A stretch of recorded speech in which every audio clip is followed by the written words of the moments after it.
नमस्कार दोस्तों, सफलता सुविधा चैनल में आप सभी का स्वागत है।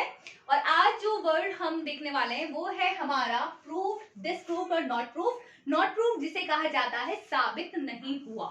ओके, अब क्या चीज साबित की जाती है? देखिए, एविडेंस एक्ट में जो पूरा जो केस है, ठीक है ना, और कोर्ट के समक्ष की जो कार्यवाहियां हैं वो फैक्ट के चारों तरफ घूमती हैं, ठीक है ना। किसी वाद के तथ्य क्या थे, तो जो सबसे इंपॉर्टेंट चीज यहाँ पर आती है वो है फैक्ट। ओके, तथ्य क्या थे। तो अगर किसी वाद के तथ्यों को कोर्ट मानता है कि नहीं, ठीक है, अपने सामने के जितने एविडेंस है उन्हें कंसीडर करने के बाद कोर्ट को लगता है कि भाई ये चीज साबित हो गई है, ठीक है, तो माना जाएगा ये प्रूव्ड है। कोर्ट को लगता है कि ना पार्टी ये चीज साबित नहीं कर पाई है, डिसप्रूव्ड है। किसी फैक्ट के बारे में, ठीक है, जितने भी एविडेंसेस है वो साइलेंट है, ना तो प्रूव हुआ ना डिसप्रूव हुआ, उसे कहा जाता है नॉट प्रूव्ड। ओके, तो तीन चीजें हैं। तो पहला है कि fact is said to be proved, का प्रूव्ड कहा जाएगा। तो सेम चीजें हैं, एक फैक्ट को प्रूव माना जाएगा when after considering matter before it, कि अपने समक्ष का जो मैटर है उसे कंसीडर करने के पश्चात कोर्ट क्या विश्वास कर रहा है कि यह एग्जिस्ट कर रहा है, ठीक है ना, कि ये एग्जिस्टेड है, this particular fact is in existence, ठीक है, ये वर्तमान में ये एग्जिस्ट करता है और कंसीडर्स इट्स एग्जिस्टेंस सो प्रोबेबल, या इसके एग्जिस्टेंस को इतना अधिसंभावी मानता है, इतना ज्यादा प्रोबेबल मानता है, that a prudent man ought under the circumstances of the particular case to act upon the supposition that is to that this particular fact exists.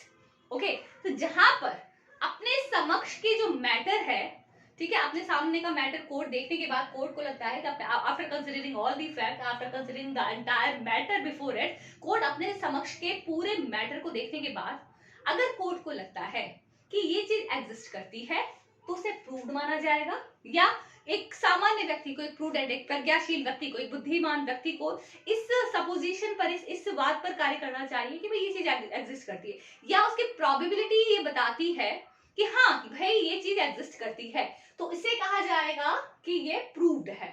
दूसरा कहा गया है डिसप्रूव्ड।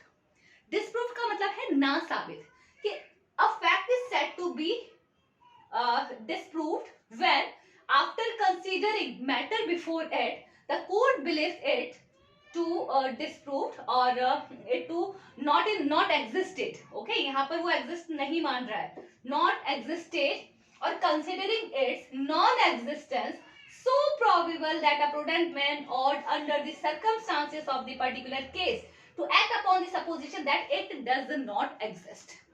कि अपने समक्ष के मामले को देखने के बाद व्यक्ति को लगता है कि भाई ये एग्जिस्ट नहीं करना चाहिए, तब उसे कहा जाएगा कि इट इज डिसप्रूव्ड, कि भाई ये साबित नहीं हुआ, ना साबित है, ना साबित है, ठीक है ना। अब अगर कोई फैक्ट है, ठीक है, ना तो वो प्रूव्ड हुआ ना ही वो डिसप्रूव्ड हुआ, उसे कहा जाएगा नॉट प्रूव्ड। ओके, तो ये इंटरप्रिटेशन क्लॉज की जो परिभाषाएं हैं किसी तथ्य के साबित, ना साबित और साबित नहीं होने के बारे में है।